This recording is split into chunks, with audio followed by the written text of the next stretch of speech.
Well, hi everyone, and welcome to Bio 2510, Anatomy and Physiology 1. My name is Bob Ratterman. I will be with you guys for the next 16 or so weeks in this course, and I wanted to take this opportunity in this Zoom presentation to kind of go over the syllabus with you. Ordinarily, we would take time the first day of class to do this, but in an effort to do this sort of housekeeping a little bit prematurely, if you will, before we actually meet, means that we can spend more time in class kind of getting into the material. So I would ask that you go to Blackboard. Hopefully you've already printed off the syllabus and you can just kind of follow along. Let me tell you just a little bit about myself before we get into the syllabus itself. I've been teaching at JCC for over 35 years. Hard to believe it's been that long, but it has. I came in 1987, right out of grad school. I was raised in Iowa. I did my undergraduate degree at a small four-year school called Loris College in Dubuque, where I was raised. Dubuque is on the Mississippi River, where Iowa and Illinois and Wisconsin all meet. It's called the tri-state area. And then I transferred to Iowa State University in Ames, where I did my graduate work in zoology, of all things. As I said, I was raised in Iowa. I have a sister who lives back there. My brother is still back there, but I've been in New York for a long time. I live in Randolph. My wife works at the Jamestown campus. I have two daughters, both of whom live near Springville. I enjoy outdoor activities. I like photography, hiking. I like fishing. I fish Lake Erie quite extensively in the summertime for smallmouth bass and walleyes. Also fish Chautauqua Lake. I used to do a lot of fly fishing when I lived in Allegheny and fished the Ishaway Creek and Genesee River and some other spots. But now that I'm in Randolph, I'm further away from those streams and I focus more on the lakes, although I do also fish for steelhead in the fall with my fly rod. I also hunt. I like to deer hunt, occasionally turkey hunting, that kind of thing. So I like the outdoors. I have 5 beehives, so I'm a beekeeper. It's a very interesting hobby. And I have my hives just outside of town. I used to have them in the backyard, but since the neighbor put in a saltwater pool, the bees ended up going over there because they liked the water and they were bothering his kids. So I ended up moving them about 5 miles outside of town. And I've been beekeeping now for about 6 years. So that's a little bit about myself. So let me share my screen with you now and we'll kind of get into the syllabus a little bit. So the lecture time you see listed here and the lab time as well. My office is room 220 in the Allied Health and Science Center. It's just down the hall from the biology lab in the lecture room. So it's easy to find. Just head on down the hall, in the far end of the hall, turn left, and there will be, I think, about 5 offices. Mine is the second from the end, 220. This calls right to my office. So if you ever need to leave a message, you can do that. There's, of course, my email. You can communicate with me via Blackboard as well. We'll talk more about Blackboard in a few minutes. I'm sure you're hopefully familiar with Blackboard a little bit. Although we'll be switching to a new learning system format in the fall. So I'm not sure how long we'll have Blackboard, but we'll have some sort of similar format for you to retrieve your information and that kind of thing for your different classes. Here are my office hours. Each full-time JCC professor needs to maintain 8 office hours a week. So I will be in my office during those times. If I ever need to step away, I will put a note on the door, but I'm usually only away for 10 minutes at most. running maybe over to the library or whatever the case may be. And I'm also here throughout the week. So while we can certainly meet during these hours, you might catch me in the hall on other days, and don't be afraid to ask questions or whatever as well. It's not a problem. The prerequisites for A&P 1 would include either a high school chemistry course or our Chem 1500 Introduction to Chemistry. So we hope that you've either had high school chemistry or you're currently taking intro or have taken intro before you attempt A&P 1. There's also a pre or co-rec of Comp 1 as well. This note that I have on the syllabus next simply says that if you're planning to take A&P 1 and 2, and most people would ordinarily take the sequential courses, that you take those courses at a single institution.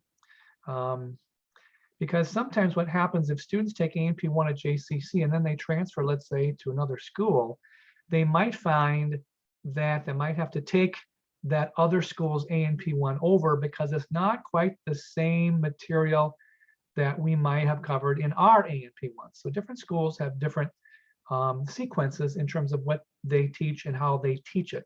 So word to the wise is to avoid having to retake a course if you're transferring after having one semester, is to just make sure you take the sequence at one school. So that's what that talks about. We're using these two textbooks this semester. This is the lecture text. It's entitled Anatomy and Physiology, the Unity of Form and Function by Saladin. This is the 9th edition. It's a new edition. If you happen to have a copy of the 8th, you could certainly use that as well, but a lot of you guys are going to have the 9th edition.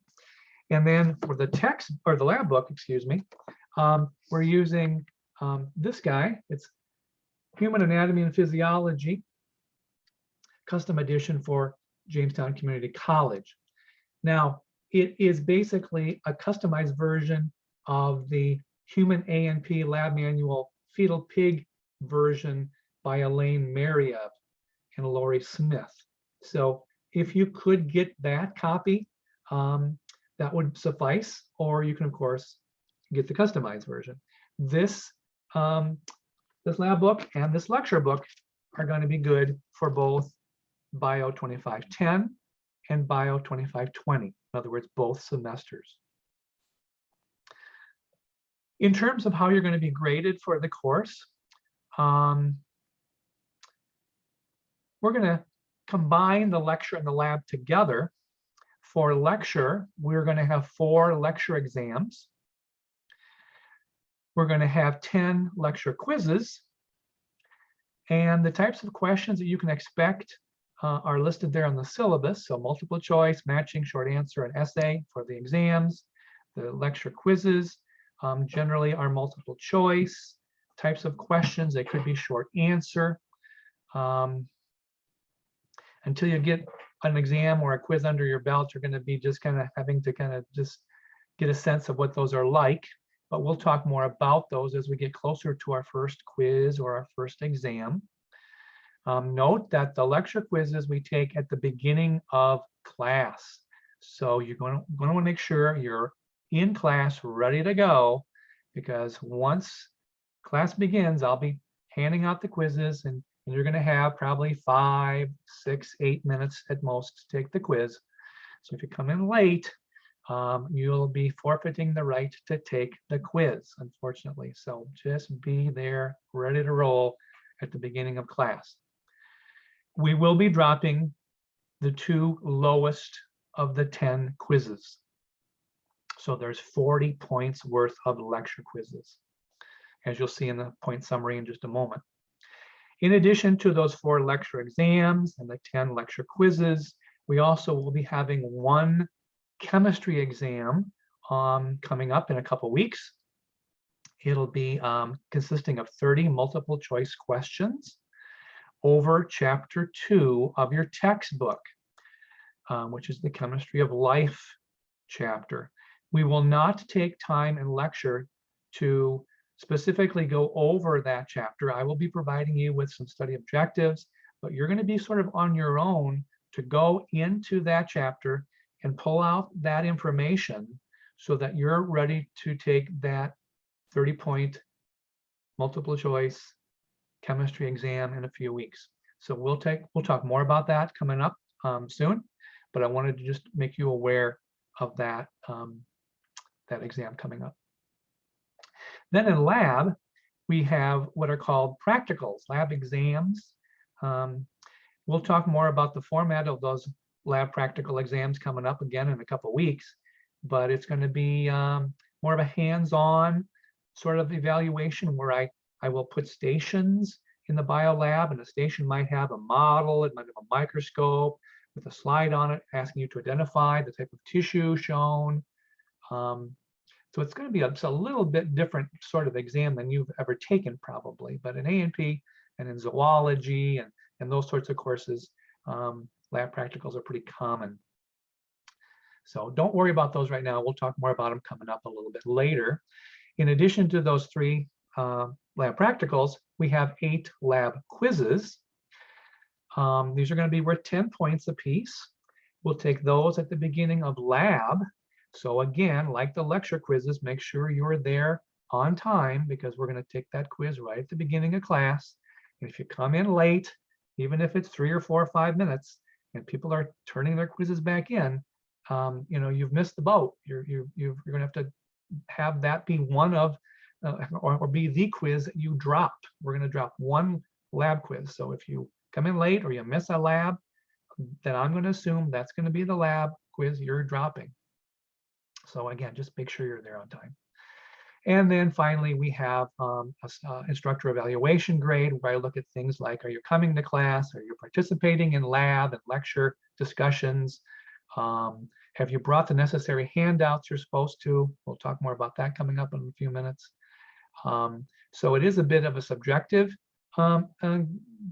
evaluation grade, but it can be important. So I'm looking for participation. I'm looking for active engagement, not only for lecture, but also for lab. So here's a summary of what we just talked about, both lecture points and lab points. So there you see the 4 lecture exams, the first 2 of which are worth 80, the last 2 are worth 100 each. There's the 30 multiple choice questions for the 30-point chem exam. There's the 40 points of lecture quiz points. And for lab, here are the 3 lab practicals. There's the lab quizzes, and then of course the instructor evaluation. So grand total of 715 points you could accumulate in A&P1 when you look at the possible points again in lecture and lab. That adds up to 715. So what I will be doing at the end of the semester is I will be tallying up your points, and I would encourage you to keep track of your quiz points and your exam points and your practical points, because you can very easily monitor your progress throughout the course by just keeping track of points. But when all is said and done, I'll be looking to see what your tally, where it falls. If it falls between 644 points and 715 points, you're going to get an A.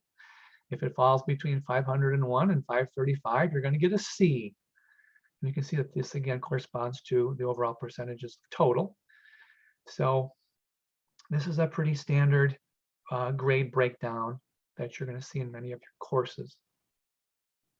So if you want to know where you are at any given time in the course, all you have to do is add up all of your points from lecture and lab and divide that by the total possible. That'll give you a percentage, and then you can come to this little table and you can see where you are in terms of a course at any given time. So again, I would keep track of your points. Now I'll have the gradebook option available for you to keep track as well online in Blackboard, but again, make sure that I'm putting in the right numbers so that my numbers match your numbers. Okay, a couple important notes that we want to talk a little bit about. The first of which is just saying it'd be really great if you've had some prior biology experience. Maybe you've taken some courses in college, or maybe not, but hopefully you've all had high school biology minimally. But if you've had Principles 1 or Human Biology, that's great too. Attendance policy. This is really, really important. I'm going to allow you to have 3 unexcused absences this semester. Now, again, I want to reiterate, this is unexcused. So if you're sick or you need to stay home with a sick child, you have a good reason why you're missing class, then that would be considered an excused absence. But of course, you need to communicate that with me in order to have it become an excused absence. If you miss class and you don't talk to me about what happened or why you missed class, I'm going to view it as an unexcused absence. Okay, so once you exceed that 3 unexcused absences, then you're looking at facing some points being deducted from your total. So that's what this talks about here. So if you know you're going to be absent from lecture or a lab because of a scheduled doctor's appointment or what have you, then you need to talk to me after class or during office hours so we can make arrangements for you to make up that lab or to read ahead or to reschedule that exam if that's the case, although I don't like to do makeups, nor do you want to take makeups. But I'm not going to come to you and ask you why you missed last Wednesday's or Tuesday's class or last Thursday's lab or whatever the case may be. You come and see me. Take on that responsibility. Any labs that you miss, those makeups should happen within a week of the time you miss that lab. You need to contact me within 24 hours of the missed lab. So again, we can talk about how you're going to make that up. And if you fail to make that lab up, you'll be looking at some point deductions being made. So again, carefully look over this clause so you're aware of the policy. Number 4 is just talking about cheating on quizzes or exams or practicals. Suffice to say, this is not something you want to do. This can have major repercussions in terms of you being dropped from the course. I've even seen student transcripts have notes on them regarding instances where it went to a higher level and the student's transcripts reflected the fact that the student was caught cheating and was withdrawn from the course. So this can follow you your entire career, literally, both academically and professionally. So just don't go down that road. Number 5, makeup exams given under extraordinary circumstances. If you miss a lecture exam, you better have a good reason why you're missing that test. And sometimes there are good reasons why people miss exams. I'm not saying that can't happen, but if it does, again, you need to contact me before the test is administered. So don't come to me 2 days later and say, hey, I missed last Thursday's test. What can I do? I'm going to pull up the contract, if you will, the syllabus. I'm going to show you number 5 here and say, hey, you had 24 hours to let me know, or you should have let me know ahead of time before I gave the test out as to why you missed it. But I really want to, I want you to take on that responsibility of contacting me and telling me why you missed the class, why you missed that exam. And note that makeup exams are usually given the last week of class and could very well be all essay in nature. So you, again, will be facing a more difficult exam. These makeups are to be avoided. If you miss a lecture quiz or a lab quiz, again, I will assume that will be a dropped quiz. Lab practical exams, like the lecture exams, are only given during extraordinary circumstances. There better be a good reason why you missed the lab practical if you do miss it. And you're going to want to make that up really, really quickly, like in a day or two. So talk to me about that. Coming late into a lecture or lab for no good reason could jeopardize your instructor evaluation points. So again, I'm just asking you to be in your seat when the class begins, whether it's lecture or lab. I don't like to see people wandering in late. It disrupts me from my flow. It disrupts other students who are focused, taking notes, that kind of thing.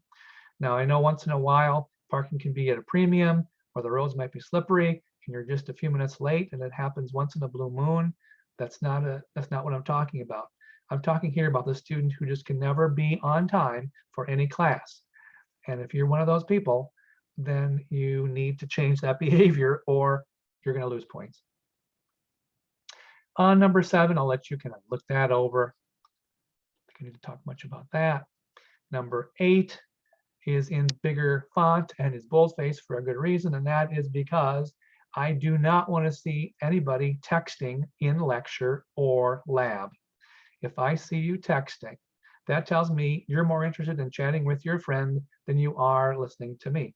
And maybe that's true. And so in that case, I would probably ask you to leave the room so you can carry on your conversation outside the hall or in the hall. But I will make note of it, and I will be happy to take points off if I see students texting. And don't think that I can't see you texting. So just don't do it unless you want to lose points. Number 9, I'll let you look that over as well. Number 10 is talking about the fact that we do have a quiet study room just off the lecture hall, and a group study room down the hall where you can go and review any models or slides or things that we may be using in lab in preparation perhaps for a lab quiz or a lab practical. Now the lab itself may very well be open. In fact, I'll be putting posting a schedule on the door that faces the hallway, the lab door, on the glass component of the door, so you can see what labs are going on at what days and what times. So if you want to come in with a friend or a small group and review the bones or the muscles or the heart diagram or model or whatever the case may be, you can do that.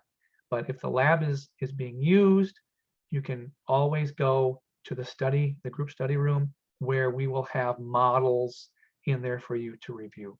The quiet room does not have models. It has, I think, 3 PCs and a printer in there for you to use, but it's designated a quiet study room because it adjoins the lecture room. So we don't want a lot of people in there making a lot of noise and talking when there could very well be a lecture right next door. It's again disruptive to the class if you're in there talking with 3 other people. So if you want to talk, go down to the group study room. There's a big whiteboard, there's tables. That's the place to talk and so forth. But check out those 2 rooms, the quiet room and the group study room. Because what we're finding, of course, is that students who review do better in the lab quizzes and the lab practicals, especially. Not to say you couldn't study lecture material, of course, as well. But outside ample review is absolutely critical for getting a good grade in A&P. So I really encourage you to get together with another couple students or develop your own study group. That's a really great way to learn the material. It's a fun way to learn the material. Some people get together, before class or after class. Get into the habit of developing study groups. It's an excellent, fun way to learn. Number 11 note just kind of gives you the times and days that the Allied Health and Science Center is open. We are closed several days throughout the semester, so be aware of those dates. I mentioned Blackboard a little bit earlier. Here in Blackboard, and beginning in another couple semesters in a new learning format, I can't remember the name of it, but anyway, you'll be going to these platforms to get lots of information that you're going to want to bring with you, especially to lab. So I would encourage you to get into the Blackboard course shell and take a look around. Now there's going to be a lecture course shell for A&P, and there's going to be a lab course shell for A&P because it's a 4 credit hour course. I will be putting everything in the lecture course shell. So if you go to the lab, you're going to see nothing there. Nothing's going to be uploaded. Go to the lecture, and under content, you'll see a couple files, a couple folders that relate to lab materials. And so that's where you're going to find that. And there is, again, a particular folder where I post materials for you to print off and bring with you to lab each week. Although there may be some weeks that we don't have any handouts to bring, but in a few moments when we go over the lab schedule, you'll be able to see when we're doing these various exercises during what weeks. And so you need to go into Blackboard and you need to print off these laboratory materials and bring them with you, because I'm not going to be providing any handouts for you in lab. What I would really recommend you do is sometime in the next week or two is to print all these documents off. And then there's a 3-hole punch in the BioLab you can use, and insert those in a folder, and bring that 3-hole spiral notebook, with you each lab. And then you've got all your handouts for the whole semester. That's really the best way to do. If you try to remember to look a day or a couple minutes before lab starts about what handouts do I need to bring today, the printer's going to be out of paper, you're going to run out of time, it's just going to be a disaster. You're not going to have the handouts you need. So get those things printed off as soon as you can, get them into a 3-hole spiral binder. You can pick that up for next to nothing, and then bring that with you each week. That's my recommendation. Emergency closings. There may be occasions when we might have a snow day, or if there's some COVID-related announcement that says maybe we need to go remote for a week or whatever. I would recommend that you consider signing up for this JCC Alert. You can be notified via a text immediately as to these campus closures. So again, I would highly suggest, if you haven't already done so, sign up for the JCC Alert, and you'll hear about these things just as quickly as I will. And there's a link there for that sign up. Be aware that any assignments have specific due dates, and if you turn them in late, I won't accept them. So just be aware of that. There aren't a whole lot of documents here that would be applicable, but there are a few, which we'll talk about in just a minute. This next bullet talks about the student's constitution, where you can learn about the academic integrity statement, disability statement, and so forth. So I won't go over this, but you click on this PDF and you should read through that at some point in time. And this special incentive, which a lot of students strive to take advantage of, is the fact that if going into the 4th exam at the end of the semester, you have accumulated 90% or more of the total course points, you'll automatically get an A for the course. In other words, you won't have to take the 4th lecture exam. So that's something to try to strive for. And usually every semester we have a few students who take advantage of that. In the LLAC building, the Library, Learning Center, and Accessibility Services are housed in what we now call the Learning Commons. So it's in the LLAC building across the campus from the Allied Health and Science Center. And again, there's a document here which you should check out. It gives the hours, it gives the services that the library and the Learning Center and the Accessibility Services Office provides you. So again, I don't have time to go over all that, but you can check it out. We do have an A&P tutor. Maybe there's actually more than one this semester. I'm trying to remember. But over in the Learning Center, you can go over, you can make an appointment with one of the A&P tutors. There might even be an online link you can click on to make an appointment as well. If you check out that document, I think there is. But wanted to just let you be aware that there are those those opportunities to meet one-on-one with an A&P tutor. I have office hours as well throughout the week, so you can come ask me questions, of course, at any time as well. Our College Center also houses the Counseling Center, and I've indicated a few things that those folks can do to help you out. So check that out. They're over in the College Center building, right across the small parking lot from the Allied Health and Science Center. Now, there is an extra credit option that you might be able to take advantage of if you so desire, and that is basically a formal typewritten research paper, college research paper that might help boost you as many as 25 points. So this does not get taken into account with respect to the total course grade like we talked about earlier. This would be sort of icing on the cake. So you're just adding additional points by doing this sort of research paper. The only stipulation that I make here is that the topic you chose must be okayed by me, so you need to come and talk to me about your topic. It also must have some direct connection with the course that you're in, A&P 1, whether that's an organ or an organ system that we talk about, or a particular topic that relates specifically to one of the organ systems or topics that we get into in A&P 1. That's just something that you need to be mindful of. So, don't come to me and say, can I do a paper on diabetes? Diabetes is an A&P 2. So as you'll see in a few moments, when we go over the lecture schedule, you'll see sort of the organ systems we're going to be covering this semester. And I will try to throw out ideas and lecture. If you're not sure, what you might want to do a paper on, I'll try to give you some thoughts about that.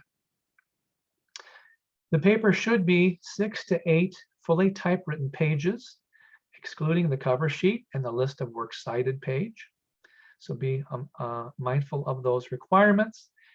Times New Roman font, size number 12, and double spaced. If you need any help in actually writing the paper, we again would reference you over to the Learning Commons. There are tutors over in the Learning Center that can help you with this, can help you with proofreading your paper, or help you in the construction of that research paper. Because I do look at things like sentence structure. I look for misspellings. I look for grammatical errors. And there really shouldn't be any of those things if you take the time to carefully proofread it, or if you need some help, seek out some assistance from the Learning Center. They're over there waiting and willing to help you with that. Note the minimum of 5 sources, excluding the lecture or lab book. And also the fact here that any sources you use in the paper, you must photocopy and you must highlight those sections of the sources that you directly use in your research paper, so that I know you're providing proper documentation and you're not plagiarizing. So be aware of that. The due date for letting me know of your topic choice is April 7th, with the paper itself being due at 8:30 on Thursday, May 5th. Again, no papers will be accepted after 8:30 on May 5th. So make sure you've got it done then. If you have questions on this, obviously feel free to ask. How to succeed in A&P. This course has a reputation for being a difficult course, and it is a difficult course. You have to put adequate time into this course. You cannot come to class without reading the chapter at some point in time. You can't come to class and not take notes and expect to do well. You can't come to class and put the minimum number of minutes, seat minutes in, and not spend ample time of outside of class time reviewing. You just can't do that. You will not succeed in this course. You need to spend ample outside of class time reading over the chapter once or twice or 3 times. Who knows how long it's going to take before you feel comfortable with the material. Don't think going through it once is going to be necessarily sufficient. You need to be reviewing your notes constantly. And in terms of note-taking, one thing that I used to suggest and still do to students that worked well for me when I was in college is I would take lecture notes, say in black pen in my notebook, and then I would try to leave enough spaces between the major topics described and discussed in class in my notebook, so that when I went home that night and I read over chapter 4 that was discussed in class that day, I could use a different color marker, or in this case, a pen, and I could supplement those black notes that I had already taken from class that day. And that worked out really, really well for me. So that when I studied for the lecture quiz or the lecture exam, I had the professor's black lecture notes, and then I had my supplemental red notes that I extracted from the chapter that basically strengthened and supported what I heard in class. And that really, again, worked super well for me. But everybody has their own way of learning and taking notes and time management. So you got to figure that out for yourself.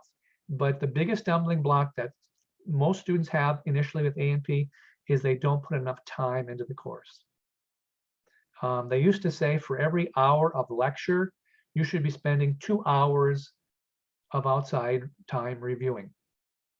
So if we're meeting for 150 minutes a week, which we are, then you need to spend a minimum of 300 minutes outside of class reviewing. Now, in some chapters or in some topics, maybe it's not quite a 2-to-1 ratio. Maybe it's more like 1-to-1.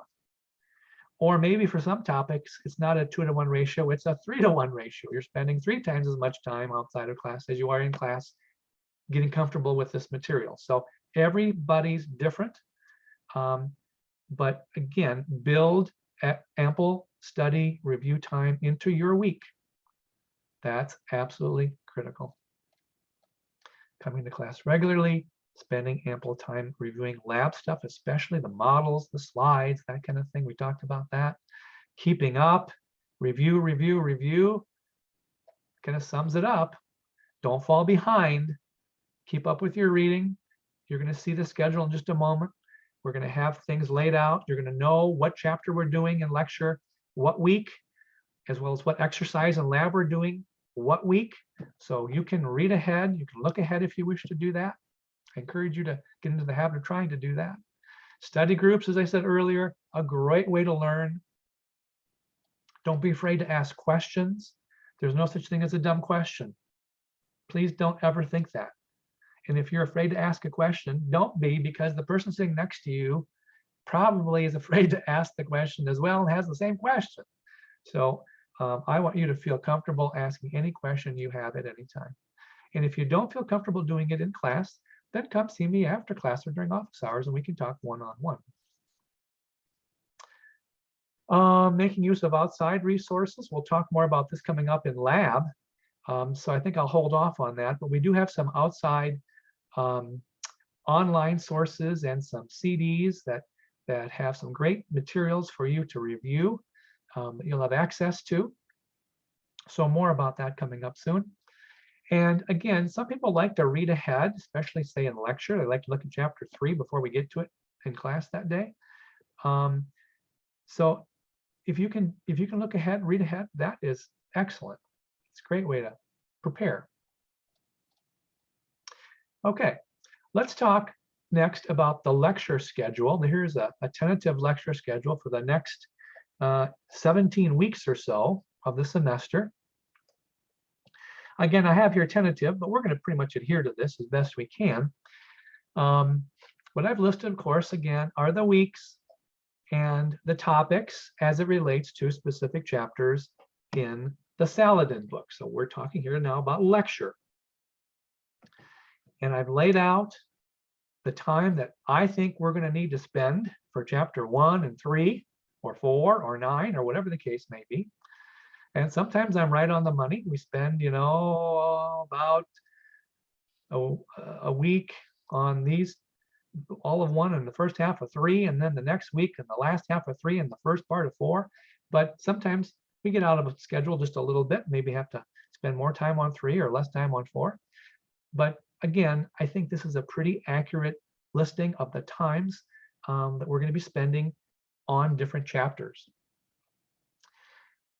So if you're one that likes to look ahead, you know the sequence. Here are the lecture quiz dates in yellow. So our first lecture quiz is on Thursday, February 27th. So that'll be over material that we talked about during week 1 and during that Tuesday of week 2.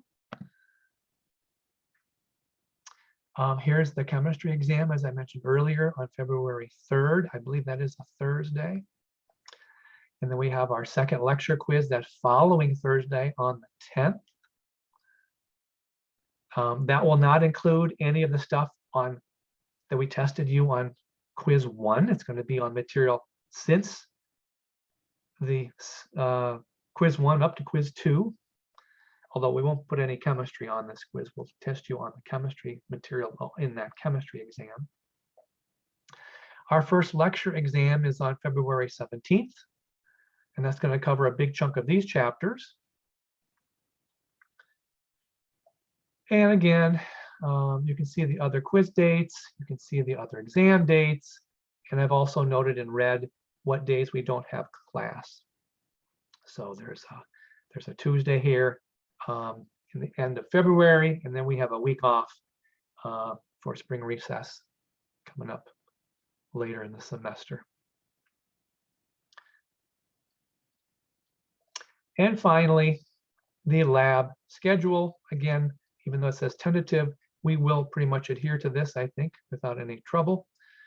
Here are the individual dates. These are the times we'll be meeting on Wednesdays from 9 to 11:45 in room 203, which is the biology lab. Here is the topic or topics we'll be covering each week and any corresponding lab exercise numbers. Again, we're talking about the lab book now.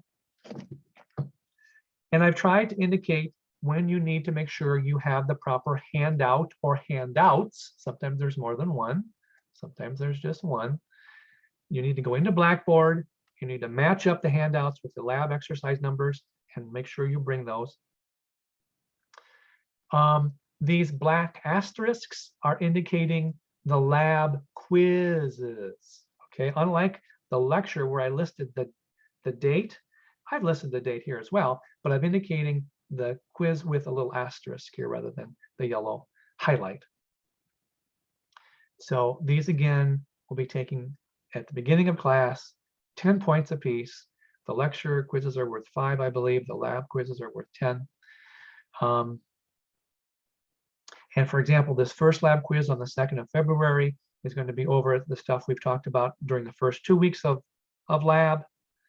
You should look over the exercises we're doing the day of the quiz, because I could put a question on the quiz to see if you've looked ahead. All right, so just be aware of that. Make sure you're looking at the exercises the day of the quiz, in addition to the material preceding the quiz, for the quiz, because I could ask you a question just to see if you've looked at those exercises that day of the quiz. The second quiz on the 9th of February is going to be over primarily the rat dissection and the microscope exercises 2 and 3. But I could ask you a question related to the exercises we're doing that day on the cell cycle or the cell, but you won't have to go back and review any of this stuff for lab quiz 2. So the lab quiz material, like the lecture quiz material, is not cumulative. The practical material is not cumulative. The lecture exams are not cumulative. They just test you over material since the preceding exam or the preceding practical. Same for the quizzes.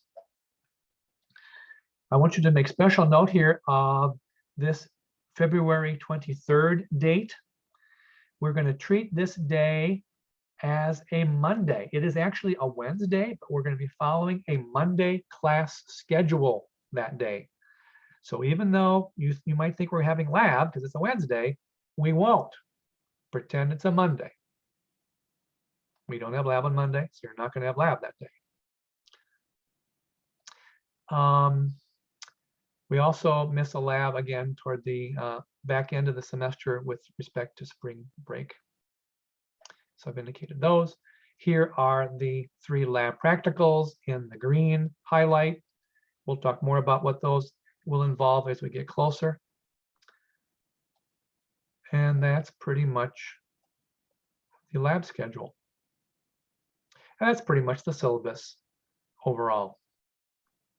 So I hope you've taken some time to, again, take a look at this, walk through this with me, with your syllabus, so you're aware of what we're going to be doing for the next 17 weeks or so.